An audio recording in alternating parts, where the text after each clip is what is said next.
Camarim, com Marco Aurê, ao vivo.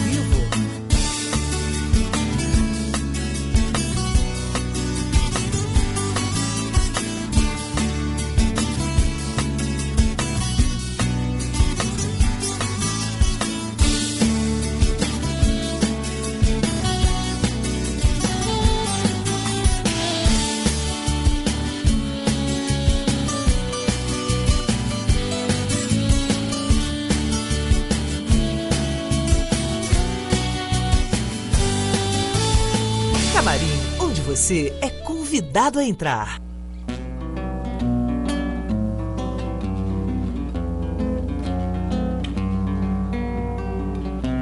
Declame um poema, ensaio num camarim.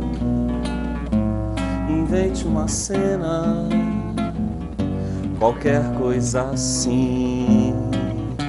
Cante uma música, ensaio no camarim. Se a vida é pequena, celebre enfim. Camarim, camarim, camarim, camarim. Seja bem-vindo a mais um Camarim ao vivo pela Rede Petrópolis de Televisão, Canal 10.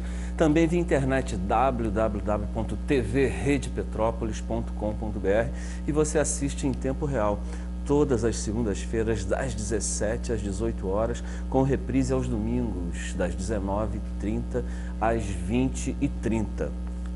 E não esqueça de curtir facebook.com/Camarim Programa e você fica a par de toda a nossa programação, tá certo? Temos também um canal no YouTube onde tem várias edições passadas, www.youtube.com/Camarim Programa. Camarim Programa tanto para o Facebook quanto para o YouTube, Camarim Programa. youtube.com/Camarim Programa e você assiste edições antigas. Eu vou aqui anunciar um show imperdível no dia 3 de outubro, no sábado, na Gypsy Bar Multicultural. É o show com o Da Gama, que foi um dos fundadores, um grande fundador do Cidade Negra, né? E ele vai fazer uma homenagem ao Bira Rasta, grande músico aqui de nossa terra, né? E que já não está mais entre nós, passou para outro plano. O show começa às 19 horas e tem a participação do Odara, que é o filho do Bira Rasta. Bem, nosso entrevistado especial é diretor, professor e ator. Ele fez licenciatura em Educação Artística pela Faculdade de Artes Dulcina de Moraes, na Universidade de Brasília, e pós-graduação em Comunicação pela PUC, na Argentina. Concluiu vários cursos e oficinas de aperfeiçoamento na área teatral. É professor do curso de Artes Dramáticas do ITB, Instituto Técnico do Brasil.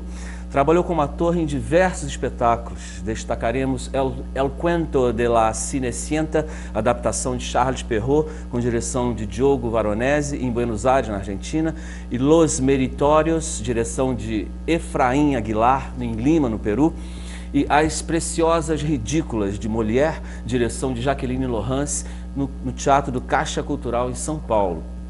Atuou como diretor de atores no musical Bessa-me Catalina, do original Kiss Me Kate, de Cole Porter, espetáculo que ficou em cartaz em Buenos Aires, na Argentina. Em Brasília, assinou direção e dramaturgia em O Buraco é Mais Embaixo, no Festival de Cenas Curtas, e no clássico Hamlet, de Shakespeare, onde teve a orientação de Sheila Campos. Ele integra como ator convidado o elenco do espetáculo musical O Pequeno Príncipe, baseado na obra de Saint-Exupéry, que tem direção de Rodolfo Medeiros e estreia agora para o dia 11 de outubro. A montagem é da Benvenuto Companhia Teatral. Ele falará sobre a sua carreira dentro de instantes aqui no Camarim. Basta você aguardar um instante e já saberá quem é o nosso convidado especial. Cante uma música, ensaio no camarim. Camarim, camarim. Até já.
você está no Camarim, que hoje conversa com o Yuri Lupaldi. Yuri, seja bem-vindo ao Camarim. Obrigadão, obrigado pelo convite, é um prazer estar aqui com vocês. E a gente vai passar essa tarde maravilhosa conversando sobre arte e cultura, o que você mais quiser saber. Entendeu? Opa, vou perguntar muita coisa. Camarim é um lugar íntimo, tu sabe, né? Com certeza, estou vendo aqui, já me senti em casa. Onde se despe, se veste. Que maravilha, que maravilha. Então, muitos camarins pela vida? Alguns e muitas histórias. Eu acho que o Camarim é um espaço muito intimista, né? Que é onde a gente realmente se encontra com o personagem, né? Sai daquele turbulência das ruas, do cotidiano e entra, tira aquela roupa, toma um banho, coloca aquele roupão, faz a maquiagem, põe um figurino e se sente no teatro realmente. Sim, e aqui eu tô me sentindo assim, um pouco Yuri ainda, mas vamos brincar. Nós temos aqui uns artefatos aqui que você usa no Camarim, né? Com certeza. O Rogério daqui a pouco vai dar um close extremo ali no seu... O que é isso? Pega aí no colo essa criança. São objetos, assim, isso aqui é um sim que eu ganhei de pessoas muito carinhosas, da Cris, uma grande amiga minha, da minha família que esteve aqui. E eu sempre levo um urso numa estreia, sempre ganho um ursinho numa estreia. É meio meigo, tem gente que fala que é meio viadagem também. Né? Mas eu acho que Você leva sempre pro Camarim? Assim? Sempre, e faço questão de deixar no lugar visível, porque é uma forma de ter carinho da família, dos amigos, sentir de perto essa força para entrar em cena e se deslocar um pouco pro universo do Dionisa, né? Eu acho legal essa coisa do Camarim, de você levar algumas fotos de pessoas. E tem aquele outro ali, aquele personagem famoso ali. Esse pequenininho é muito engraçado, porque eu ganhei de um amigo de Buenos Aires, quando eu estreiei lá o musical na Avenida Corrientes. E quando eu cheguei no Camarim, ele estava colocado exatamente como está aqui no vidro. E eu falei, cara, que legal, não sei o que. Ele disse, não, parece com você. Danado, essa carinha de sapeca. Então, assim, cada espetáculo que eu procuro fazer, eu tento colocar um objeto que marque aquele espetáculo e eu vou colecionando. E sempre que eu olho, eu tento levar todos. E muita gente interpreta bem, muita gente interpreta mal, mas eu acho que o Camarim é o nosso espaço realmente de ter essa conexão com a arte. Eu acho que vale tudo. Sim. E é o seu, aonde você vai se maquiar, pelo menos, é um universo seu, né? Com certeza. Você leva o que você quiser, o que você considerar melhor para você. E essa energia familiar também. Por exemplo, eu gosto muito de colocar a pessoa mais importante da minha vida nesse ambiente tão íntimo que é a minha mãe, que é a Fátima. Também coloco algumas fotos de alguns trabalhos que eu fiz, depois a gente pode mostrar com calma. Alguns livros, porque eu acho que sempre os grandes escritores, os grandes teatrólogos têm muito a contribuir nesse intervalo de um espetáculo para o outro, para a gente aprender e estar construindo Você sempre. costuma levar livros também? Levo 2 ou 3, assim, e é uma curiosidade, porque eu não os leio de novo. Eu abro qualquer página e sempre aquela página tem um porquê, tem um dizer para aquele espetáculo, para aquela sessão, né? Muito interessante. Rola uma sincronia, assim, né? Imediata. Né? Exatamente. Vamos lá para trás, assim, você nasceu onde? Eu nasci em Fortaleza, cidade quente, sol, sangue quente. Ceará. Seus pais também são de lá, do Nordeste? São de lá. Minha mãe nasceu no Piauí, na realidade, e meu pai nasceu em Fortaleza. E hoje ele vive em Brasília e ela continua vivendo em Fortaleza. É por isso que minha vida deu essa guinada também para outros lugares. E como é que começou a sua carreira? O que te levou a... Na realidade foi assim, eu sempre fiz teatro, desde pequeno, eu sempre fui muito só. Assim, sempre fiz teatro em casa, fazia showzinhos em casa para familiares, em barraca de praia, em Fortaleza. E sempre a família apoiou muito, mas eu achava que não ia ser uma carreira profissional, vamos dizer assim, porque no Nordeste, se a gente falar de 15 anos atrás, a gente vê que não tinha aquela força de grandes talentos. Tinha pessoas pontuais, como Renato Aragão, Tom Cavalcante, no caso do humor, e alguns atores também que contribuíram para o cenário nacional, que saíram do Nordeste, né? Que se for citar, vão existir vários nomes. Mas a gente não tinha um incentivo, acho que a palavra certa é essa, a gente não tinha um incentivo de quem era adolescente naquela época sair para ir encarar o eixo Rio-São Paulo.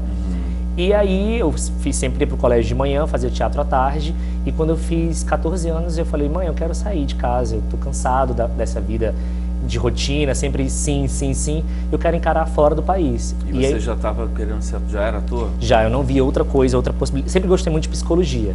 Minha mãe fez faculdade de psicologia e eu sempre gostei de ler um pouco de Erik Erikson, Freud, sempre viajar um pouco nessa maionese louca da mente. E aí eu falei, eu quero ir para os Estados Unidos. Aí eu fui lá para a Flórida e estudei teatro de Shakespeare. Passei 1 ano e foi quando eu vi que realmente eu queria aquilo, porque eu fiz o sentido contrário, né? Geralmente tem aqueles artistas que falam, dramatizam a vida, que passaram fome, que tiveram oportunidade. Eu quis regar das possibilidades que eu tinha na mão. Então, quando eu conheci esse teatro de Shakespeare, eu falei assim, esse é o teatro que eu quero viver.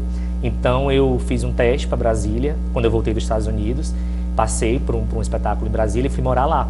E aí foi lá onde eu terminei meus estudos e me formei em artes cênicas e venho de uma formação muito tradicional. Para mim o teatro é muito ritualístico, é muito, assim, eu não consigo, sempre fui muito palhaço, sempre me puxaram muito minha orelha, porque eu brinco muito. Hoje eu sou muito mais sério comparado ao que eu era antes, até o grande diretor Túlio Guimarães de Brasília, se está vendo o programa, vai lembrar das palhaçadas que a gente fazia nos ensaios, fazendo Édipo Rei, por acaso, que era uma obra seríssima, e eu fazendo um personagem de Édipo, brincava com os personagens e fazia palhaçada em cena, mas eu acho que a maturidade vai te trazendo isso em cena. Eu acho que tem uma diferença muito grande do ser bem-humorado, como dizia nosso grande José Wilker, de ser bem-humorado e não levar o trabalho a sério. Eu acho que são duas vertentes completamente diferentes. E não dá para você também dispensar essa veia cômica cearense?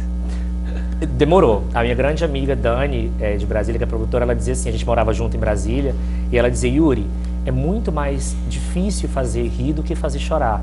Então você não pode negar as tuas origens, as tuas raízes, porque eu sempre pensava que ser humorista ou fazer comédia era menos. A gente sempre teve aquela quando você não estuda a fundo. E quando eu comecei a estudar a grande história da Dulcina de Moraes, uma grande atriz brasileira, e todas essas pessoas do teatro de revista, teatro mambembe, eu falei assim, no dia a dia eu conseguia fazer rir com um pouco de ironia, com um pouco de sarcasmo, e hoje eu assumo isso perfeitamente bem, acho que faz parte da minha personalidade também. Muitos interpretam bem, outros não, mas eu acho que estou numa idade que eu acho que a gente tem que ser a gente mesmo e graças a Deus minha vida tem sido muito positiva no lado artisticamente falando. Você acha que rola, de certa forma, algum estigma em relação aos cearenses pela proeminência tão grande de cômicos vindo de lá, dessa região? Olha, eu acho que já foi mais forte. Hoje eu acho que os novos baianos, que eu sempre falo assim, os grandes atores que saíram agora da Bahia, Lázaro Ramos, outros mais, eu acho que já quebrou um pouco esse mito, inclusive do próprio Ceará de humor. É mais forte, é inevitável. Acho que a cidade é muito humorística, é muito colorida, as pessoas são muito alegres. E vou estar lá amanhã já estou lá. Além do lado trágico que gera também a comédia, né? A vivência com uma certa dor por um outro lado, né? Do social, né? Também, né? Eu acho que a própria história da comédia, né? Essa comédia versus tragédia, eu acho que então, o Ceará, como todo o Nordeste, sofreu muito. A gente sabe que historicamente não tem como desvincular a história.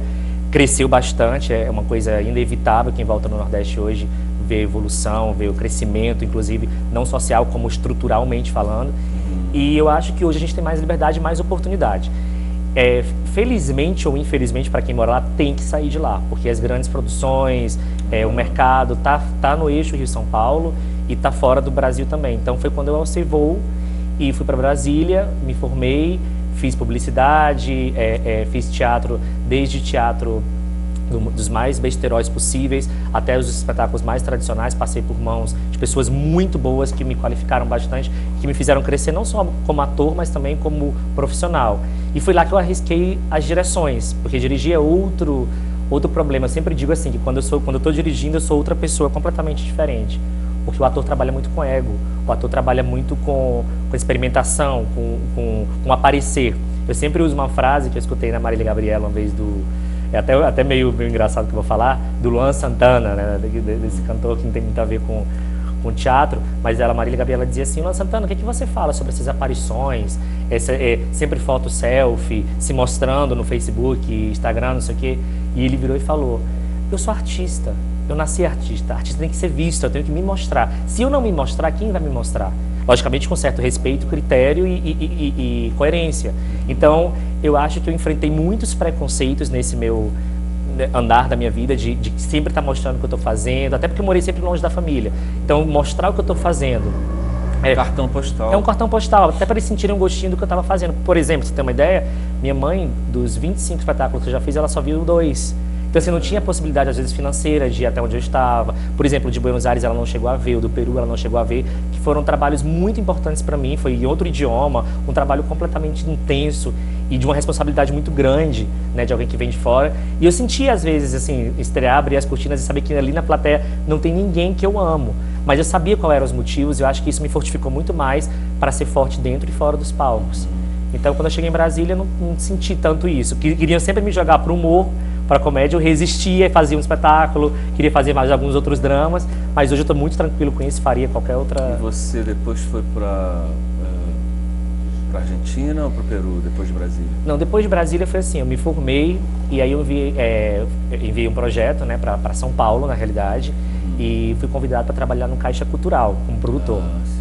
E aí, que foi outra vertente completamente diferente do que eu estava acostumado a fazer. Mas eu sempre fui muito estratégico. Eu pensei, se eu for trabalhar como produtor, eu vou entrar no mercado eixo Rio-São Paulo, consequentemente, em um lugar muito forte, que era o Caixa Cultural, que trabalhava com grandes artistas, grandes produções. E eu me meti a fundo, estudei, aí outra produtora independente também me convidou para trabalhar, que foi a Ori Produções, que a gente trabalhou também com artes plásticas e também audiovisual.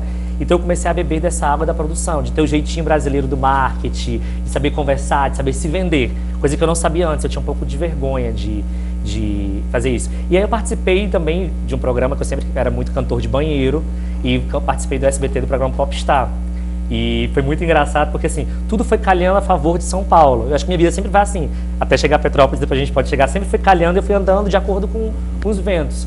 E aí eu cheguei em São Paulo, tive uma oportunidade de trabalhar com pessoas maravilhosas, que me ensinaram muito, inclusive histórias de vida muito especiais, como Regina Duarte, Leona Cavalli, Jaqueline Lohans, que me dirigiu nesse espetáculo.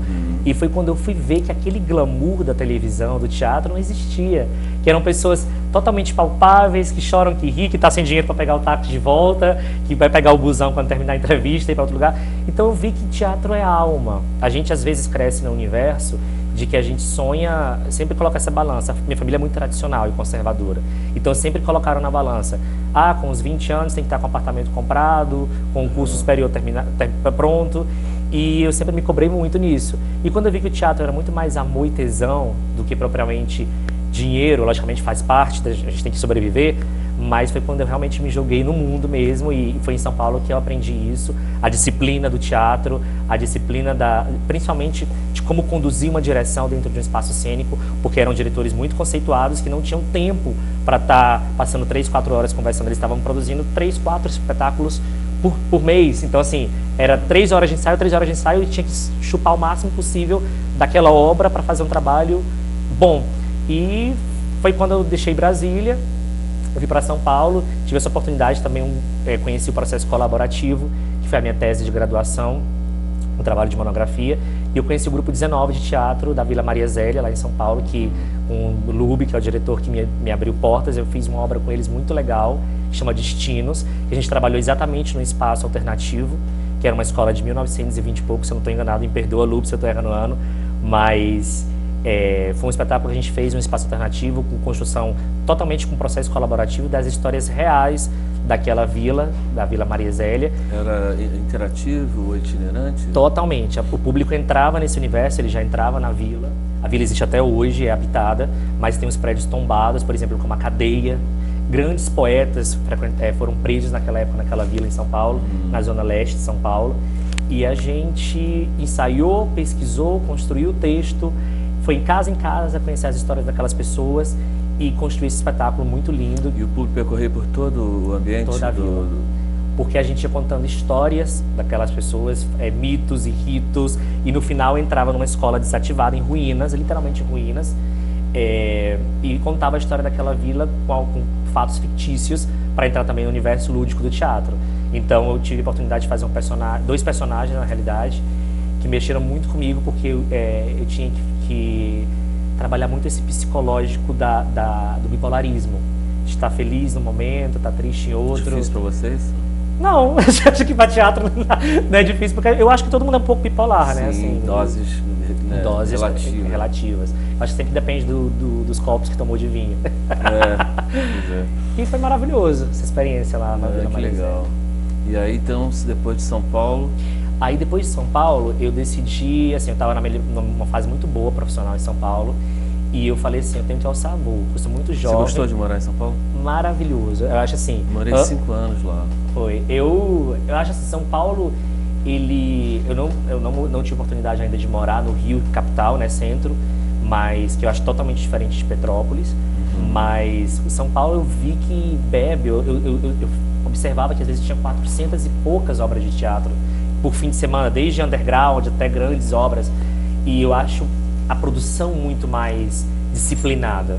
Posso estar julgando, porque eu não conheço ainda o mercado. Em termos de disciplina, talvez, eu acho que eu te dei razão. Quantidade também, muito grande, né? De teatro, né? Música também. Também? Em termos de quantidade, assim, né?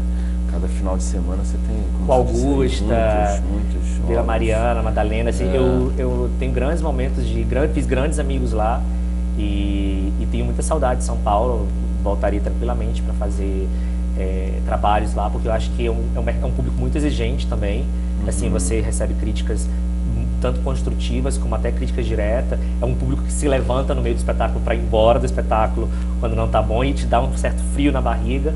Mas eu acho que isso é muito importante para o trabalho do ator, né? Saber receber as críticas e saber que todo mundo está suscetível a isso, porque o teatro transforma, né? Então, se ele não transformar naquele momento, ele se sentiu atingido de alguma forma e saiu.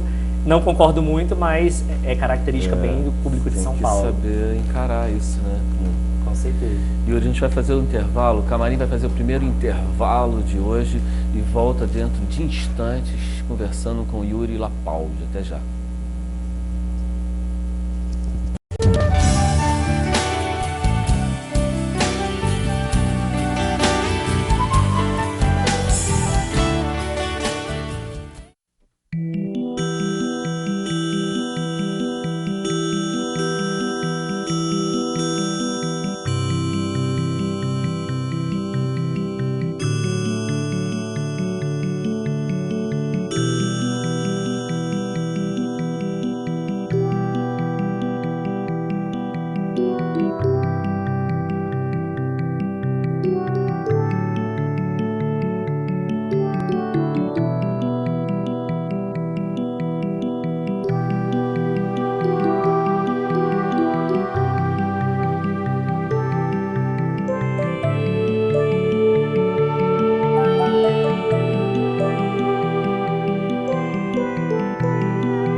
E você está no Camarim hoje conversando com Yuri Lapaldi, diretor, ator, produtor cultural, maquiador e professor de roteiro. E essa pentapolaridade artística? Eu diria por falta de dinheiro. A gente acaba se especializando e buscando coisas de várias vertentes para conseguir se inserir no mercado de trabalho. E eu acho que a arte não tem como se desvincular. A gente aqui num camarim como esse, você tem que preparar o personagem, tem que saber se maquiar, tem que saber se vestir. Você acaba entendendo um pouco dessa linguagem e eu nunca quis saber das coisas superficialmente. Eu sempre quis entrar a fundo. E em São Paulo eu tive essa oportunidade de entrar no SESC com esse convênio com a British, que é um órgão da Inglaterra, com a Marice Salomão, e estudei dramaturgia, roteiro, e foi uma coisa que eu gostei muito, porque você pode viajar no universo da escrita para levar para as imagens. Então, assim, quando você tem que fazer o revés, você começa a olhar cada escritura sua, onde está a história, o foco, o clímax, o protagonista, o antagonista, onde está o ponto de giro dessa história, e você acaba vendo que tudo é muito técnico, que mesmo a arte tem uma receita, né? É uma receita. Então, se você não, quando você pega um roteiro qualquer e você vai lê-lo e vai analisar esse roteiro, e você vê que, por exemplo, o protagonista não foi apresentado nos primeiros 5 minutos, você vê que vai ter algum erro no final da história, no meio, e essa técnica é muito mágica na hora da escritura. E até para o trabalho de ator, quando eu recebo um roteiro, para ler essa história, a costura dos atos, a costura das cenas, me faz estudar mais e ver onde está as falhas, os acertos, as novidades, porque eu sempre falo que a arte não tem um livro de receita, você vai aprendendo e vai sempre crescendo com essas novas pesquisas. Quando eu digo que tem uma receita, por exemplo, a questão dramatúrgica, né? Essa pontuação do roteiro, a apresentação de personagem, o desenrolar da trama, o conflito, o desfecho. Mas cada um vai manipular essa receita de forma diferente, obviamente. Né? E existe também algumas aberturas, né? Formatos que você pode também diferenciar, até porque o universo do teatro é muito grande. Né? O universo, vamos dizer assim, não só do roteiro em si, como do fio, né? do condutor da trama, mas como das possibilidades estruturais, né? de cenário, figurino, de telão, enfim, o teatro tudo está conectado. É fantástico. Tudo está né? conectado. E a história da maquiagem foi isso, assim, eu já tinha feito curso de maquiagem dentro da carreira de artes cênicas e sempre me meti um pouco mais nos efeitos especiais, não tanto na maquiagem social, mas nos efeitos especiais, na construção de personagem, nas expectativas de lograr um rosto mais fino, maior, com um olhar mais expressivo, uma boca mais expressiva. E esse poder das cores, das linhas, foi que me fascinou a fazer cursos fora do país também, no Peru e na Argentina, para aprimorar essa linguagem. Gosto mais dos efeitos especiais, mas também da maquiagem cênica como um todo, para a construção de personagens. E você já assinou espetáculo como visagista? Eu, na realidade, como maquiador, não. Visagista, não. Eu fiz desenho de maquiagem, né, e fui convidado... Os cursos que você dá são de maquiagem em geral ou passa pelo visagismo, de transformação? Passa, assim, primeiro a gente vai, até aproveitando a oportunidade, vai começar agora em outubro, né, no ITB, curso de maquiagem cênica, e a gente passa desde o estudo fisiológico do rosto, conhecer o teu rosto, o teu olho, os tipos de corpo, o biotipo, conhecer o tipo de pele que você vai estar usando e depois as possibilidades que você tem com o seu rosto. Então, assim, é todo um processo. Tanto é que esse curso eu dividi em 4 módulos para que o aluno aprenda a tratar primeiro do seu corpo, conhecer primeiro o seu corpo, tecnicamente falando, para depois usar Quando vai ser? Dia está previsto dia 14 de outubro, se eu não estou enganado. A gente pode, depois eu te confirmo com calma, mas vai ser em outubro, na metade de outubro, que é quando eu volto do Nordeste. E a gente vai arrancar com esse curso lá no ITB, então estão todos convidados a comparecerem, vai ser muito legal. Depois da estreia do Pequeno Príncipe? Depois da estreia do Pequeno Príncipe. Ah, que legal. Várias coisas acontecendo em outubro. E o curso de roteiro também. Né? Curso de roteiro. Curso de roteiro também. O que me levou a entrar nesse lado da dramaturgia, como eu te falei, em São Paulo, foi porque alguns textos que eu recebia para fazer trabalhos muito rápidos, testes que eu fazia, eu não conseguia compreender a essência do personagem e às vezes eu não conseguia entender o conflito como ator. Eu tinha 5 minutos para decorar um texto para entrar no set de gravação, para fazer um teste para um comercial, para uma novela, e eu sempre era reprovado, eu não entendia por quê. E aí eu comecei a tentar estudar a linguagem técnica da escritura. E aí foi quando as coisas começaram a funcionar e eu consegui ver o crescimento dos meus personagens, inclusive em cena. E aí eu realmente fiz esse curso de dramaturgia, fiz parte também do grupo de pesquisa lá de Buenos Aires, da PUC da Argentina, com os roteiristas de lá.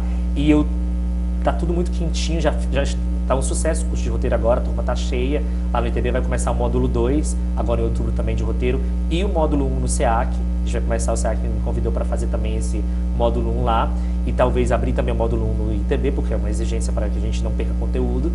E a gente vai andando com essas linguagens, e a minha vontade daqui de estar em Petrópolis é isso, é trazer um pouco do que eu aprendi nesse tempo, e também aprender com os alunos o que eles têm para me oferecer nessa troca diária. Claro.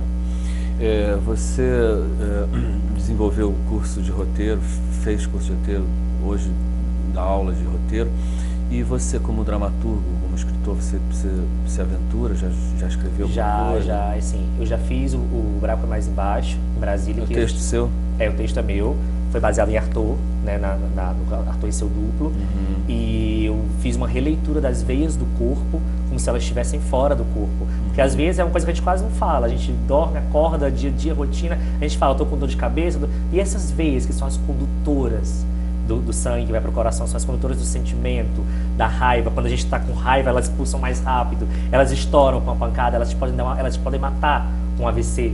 Então assim, me incomodou muito essa história das veias, e eu escrevi esse roteiro, fiz no Festival de Cenas Curtas em Brasília, no CONIC, ganhamos prêmio também disso, de melhor cenário, foi até com a Cristiane Castro, a atriz que abraçou o projeto imensamente, porque a gente ousou, foi um público de 2.000 pessoas, e a gente estava completamente pelado. Quantos minutos de espetáculo?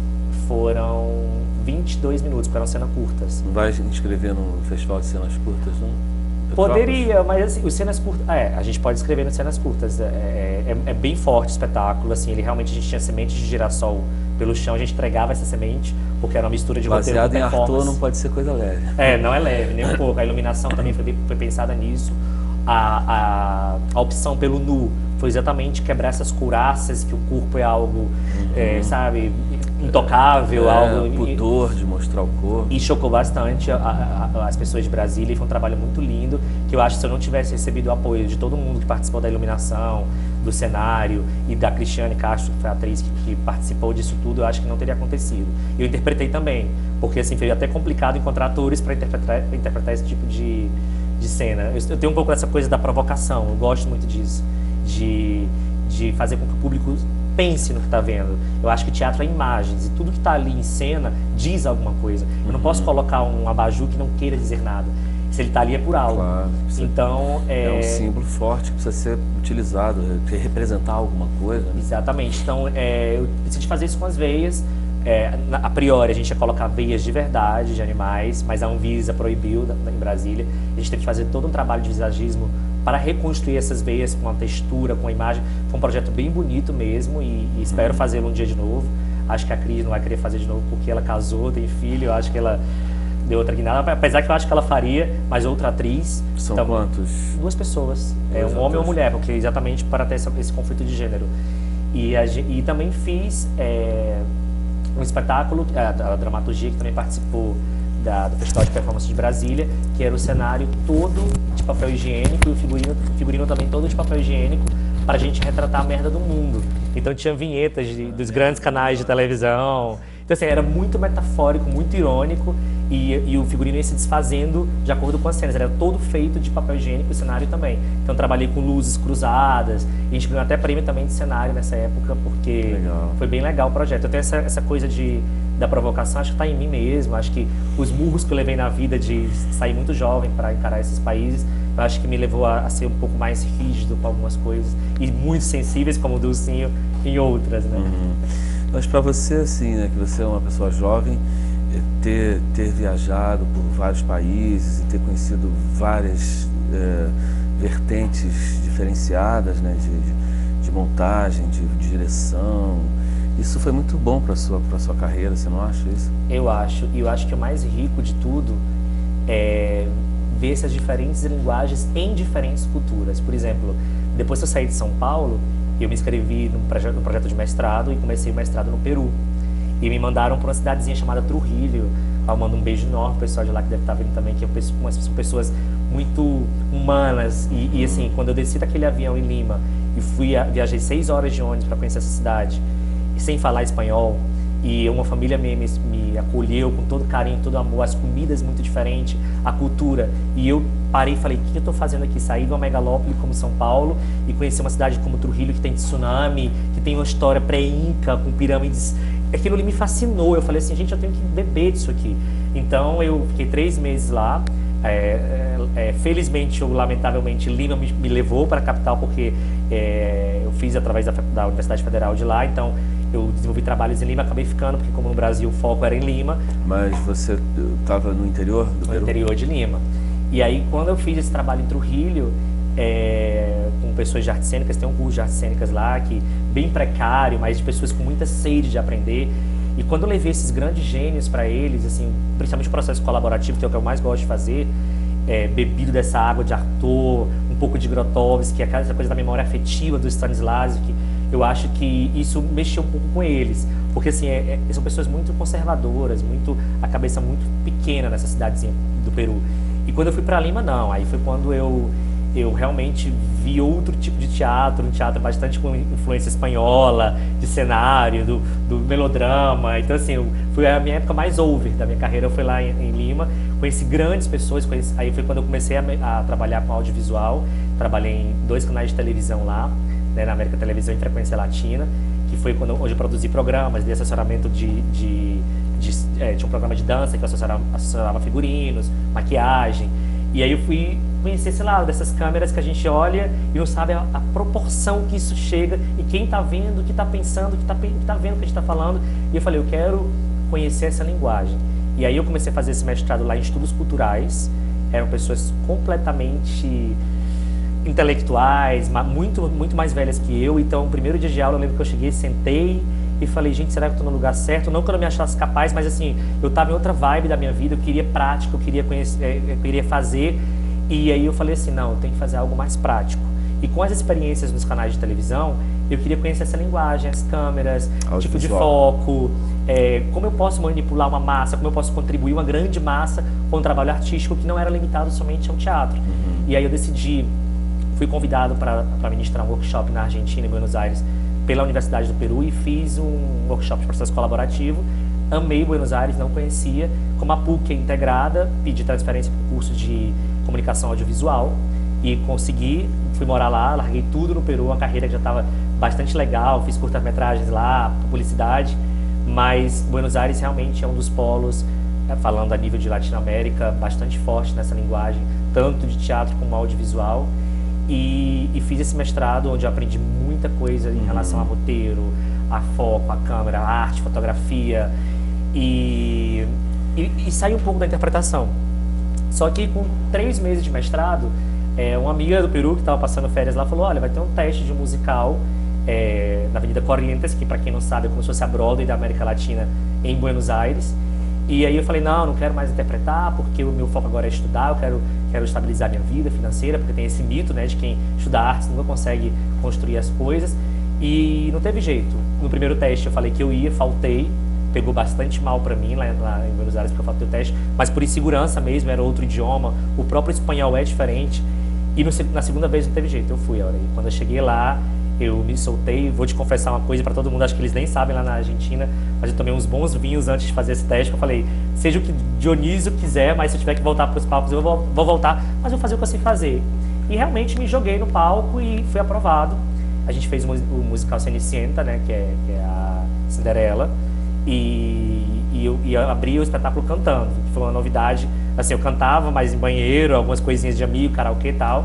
Em cassino, lá no Peru, também cantava para ganhar uma graninha. E aí passei nesse espetáculo e foi um nervosismo total, porque a gente tinha 2 meses para fazer esse espetáculo e era cantado e falado. E o público argentino é muito mais exigente que o do Peru, porque é um público que já existe aquela rivalidade do Brasil.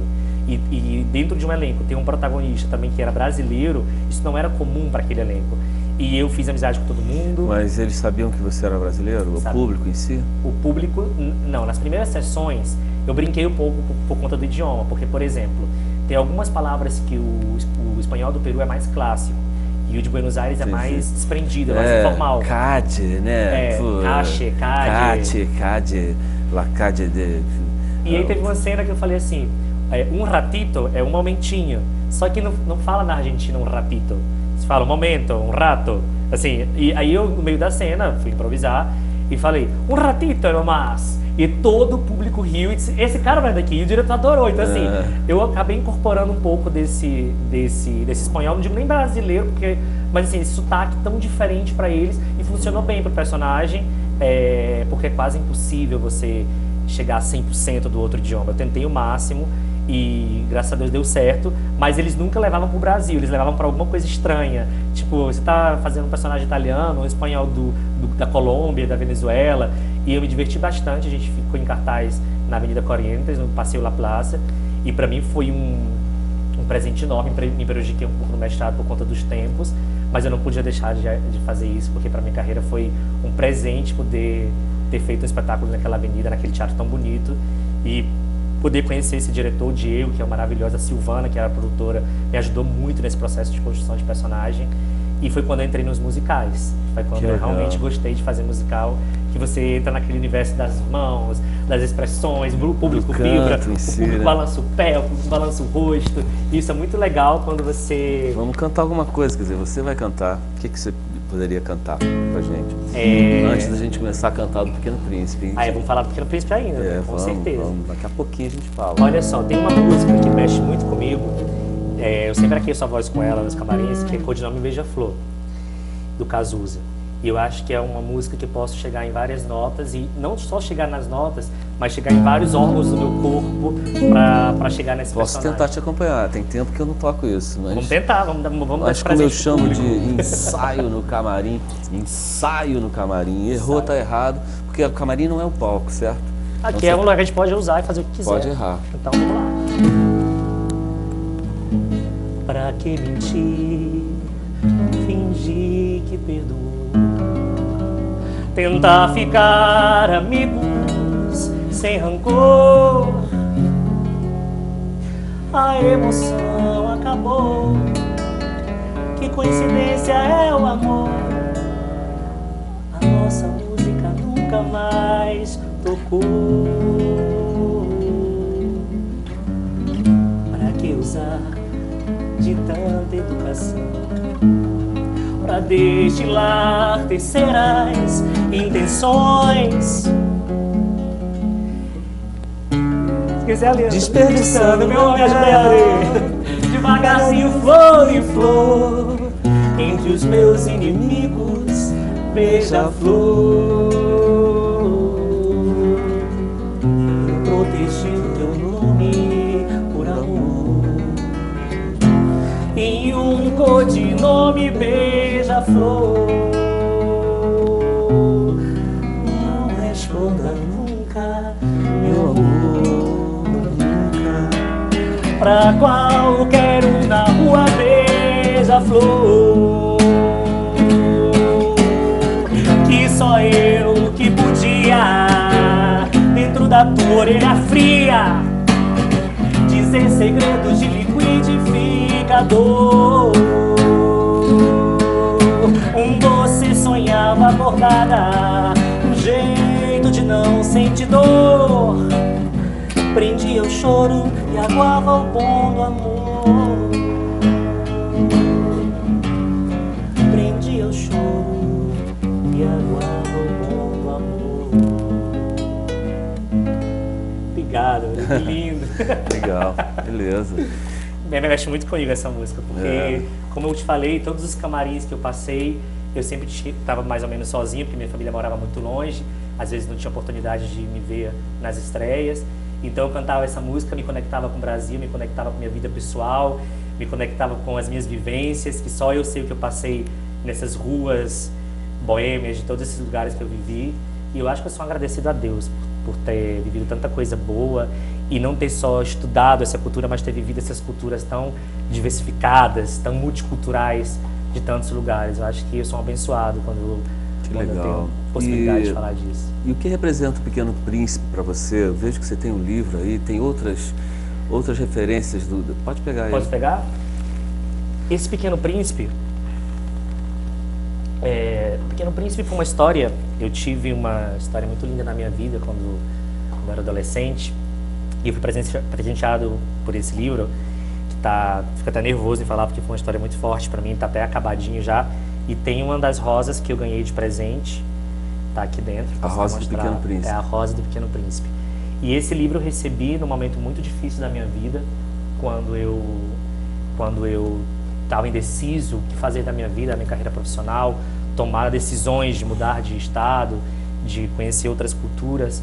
E eu fui presenteado por uma pessoa muito especial que já não está mais entre nós. E ele segue comigo por toda a minha vida. E eu fiz uma tatuagem do Pequeno Príncipe em homenagem a essa grande obra. Sempre pensei em montar esse espetáculo na minha vida, mas os direitos autorais não permitiam né? Então, mas as frases, a vivência do autor, os diálogos, os antagonistas desse espetáculo sempre dialogaram muito diretamente nas minhas experiências de vida. E quando eu cheguei em Petrópolis, o primeiro convite que eu tive foi fazer o Pequeno Príncipe. Então eu achei, gente, o que está acontecendo aqui em Petrópolis? Conheci o Rodolfo, ele, olha, vou montar o Pequeno Príncipe, tal mês, eu já quero que você faça o espetáculo. Assim, e ele só conhecia meu trabalho por internet, alguma coisa assim.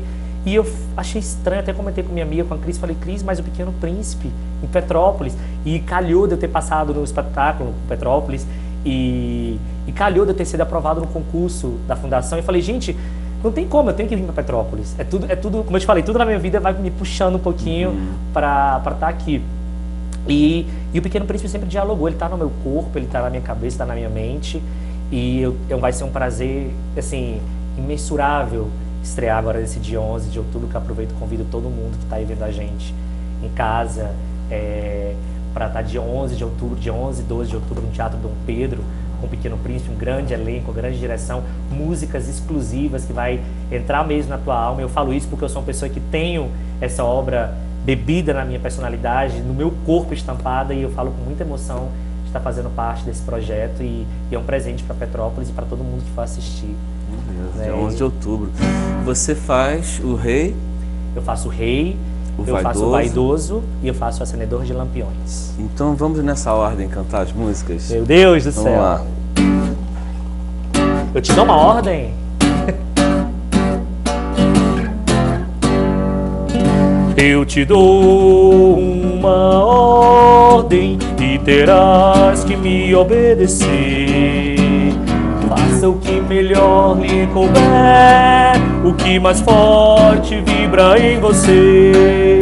É preciso exigir de cada um o que cada um pode dar. A autoridade deveria seguir a razão, aqui ou em qualquer lugar. Sou um rei e rei da ordens, és um súdito e cumpre ordens. Sou um rei e rei da ordens, és um súdito e cumpre ordens. Escutou, Pequeno Príncipe? Não perca, uma palhinha dessas músicas maravilhosas que a gente vai só acrescentar nesse texto tão lindo que é o Pequeno Príncipe. Bom, tem o Vaidoso e tem o Acendedor de Lampiões, né? Você quer fazer todos? Quero fazer todos. Não vai dar nenhuma surpresinha pro público? Não, as 3. Tem 20 músicas. Meu Deus do céu!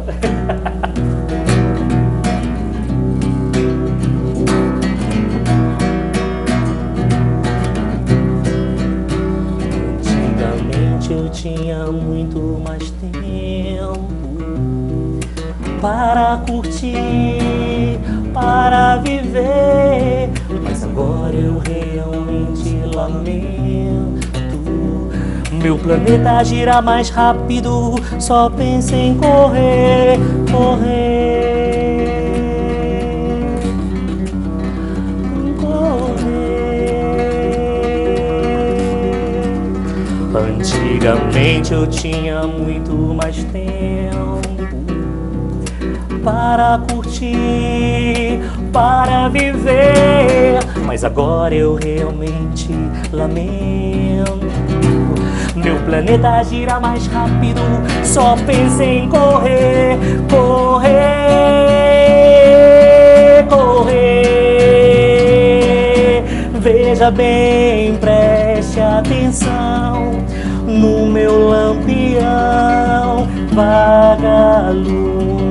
Acende, apaga, apaga, acende, esse é o meu costume. Lampião, vagalume, acende, apaga, apaga, acende, esse é o meu costume.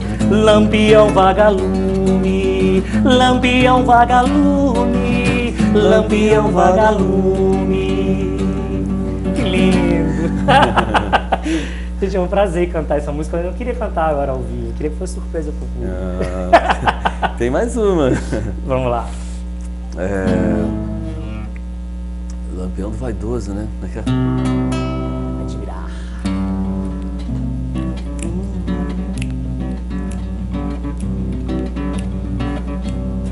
Admirar significa reconhecer que eu sou o homem mais belo, mais rico, mais inteligente e mais bem vestido de todo o planeta. Mas só há você no seu planeta. Dá-me esse gosto, admira-me mesmo assim, sem você perto de mim. Eu te admiro, mas como pode isso te interessar? Tem que me admirar, pequeno príncipe. Dá-me esse gosto, admira-me mesmo assim, por favor, goste de mim. Eu te admiro, mas como pode isso te interessar? Como pode, pequeno príncipe? Dá-me esse gosto, admira-me mesmo assim, por favor, goste de mim. Eu te admiro, mas como pode isso te interessar? Eu te admiro, eu te admiro, eu te admiro, mas como pode isso te interessar? eu te admiro, eu te admiro, eu te admiro. Que legal. Beleza, chegamos ao fim, meu querido. Que maravilha. E aí quero agradecer a sua presença, muito sucesso, boa viagem a Fortaleza, rever a família. E aí fica para você dar um recado final para a galera, o que você quer dizer. Para onde olha? Onde você quiser. Quiser. Escolha uma das 5 câmeras. Primeiramente queria agradecer essa grande pessoa que eu conheci aqui em Petrópolis, o Aurê, entre outras várias pessoas que abriram portas para mim. Convidar mais uma vez a todo mundo, dia 11 e dia 12 de outubro, no Teatro Dom Pedro, o Pequeno Príncipe, com um elenco maravilhoso. Tá uma produção genial. Convidar também para o curso de roteiro, curso de maquiagem e outras novidades que vão chegar aí depois de novembro, quentinhas para você. E mandar um beijo especial, se você me autoriza, a minha mãe, que faz aniversário dia 25 de setembro. Estou chegando aí em Fortaleza amanhã para fazer alguns trabalhos e para estar aí com a senhora, e agradecer todo o público de Petrópolis, que são pessoas que realmente me trataram muito bem, me receberam muito bem, e eu espero fazer, através da arte, que vocês se divirtam e sejam muito felizes. Muito obrigado. E Camarim fica por aqui. Hoje conversou com o Yuri Lapaldi. Semana que vem, ou melhor, domingo que vem, 19h30, tem reprise desse programa. E na próxima segunda, mais um entrevistado especial. Um grande beijo e até o próximo Camarim.